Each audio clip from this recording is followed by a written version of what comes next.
All right, chapter 9, the Forest Mission 4.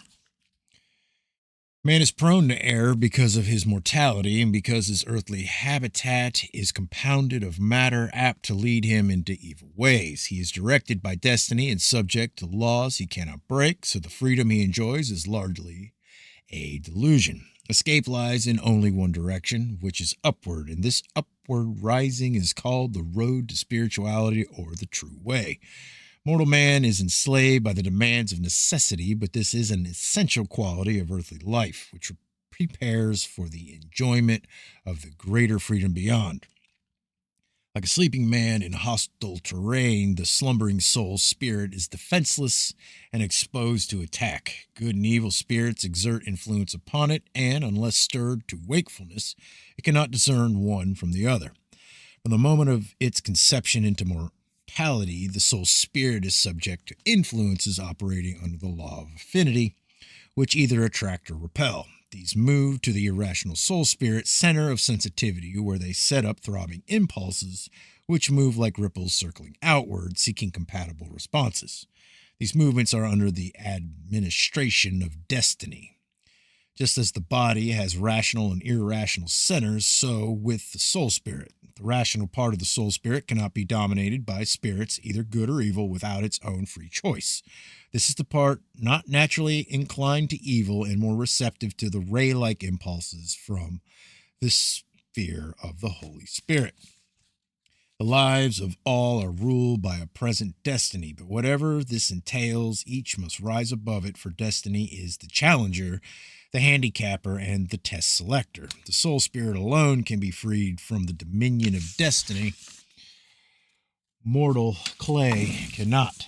Therefore, the designs of destiny should be left to work themselves out solely in the mortal flesh. My friends, I'm asked, what is the soul seed and whence does it come? Above all is the Supreme Spirit, surrounded by the soul sea below, which is the spirit, and lower still matter. The soul seed is a drop from the soul seed is a drop from the soul sea, which has been separated out and becoming encased in a shell of spirit. It descends through spirit and returns there, and may do this many times. What flesh is to the soul spirit, so is spirit to the soul seed. The laws of the Supreme Spirit cannot be evaded, but man has within himself the ability to rise above them to greater freedom. He can, of course, choose the downward path and surrender instead of struggling, but as he descends, so does he become more subject to restriction, more like plaything of forces beyond his control, more like a wind-blown leaf. Freedom lies at the end of the upward road, not in the depths of matter. The true evils in the world are all man-made. Even disease and sickness originate in the evil tendencies of men. Evil can reach out even from the midden in the sphere of the Holy Spirit and strike at man. But did this not originate in their own wickedness? Here are generated unseen evil things which become parasites in the susceptible mortal flesh. They are indescribable in words, and there is no way of making them known to you. Yet they exist even as the soul spirit exists, unseen and mortally unknowable. My friends, the world need not be a place overrun with evil. If men could only cleanse the unclean garments of their minds, it could be a place of unceasing joy. Men bear the burden of their body with unintended sadness. They are like a man living in an empty tomb who shrinks from the bright sunlight outside. The longer he hesitates, the whiter and weaker his body becomes. Men still choose to ignore the message handed down through the ages. So, my friends, we make little progress. Man looks around him, hopefully, seeking inspiration from distant places, when all the time everything needed lies to his hand. The ancients spoke wisely when they said, that which lies nearest is hardest to see. The ancient wisdom is as fresh today as it ever was. It is just as applicable now as it was then, and will never grow stale.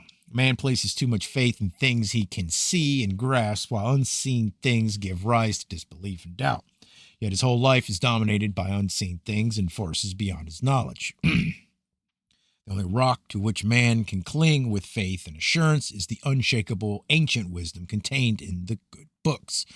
The only thing man can strive for with certainty of benefit is goodness. Man can travel the road of perfection, but it is endless and discouraging. The road to truth is wearisome and full of pitfalls.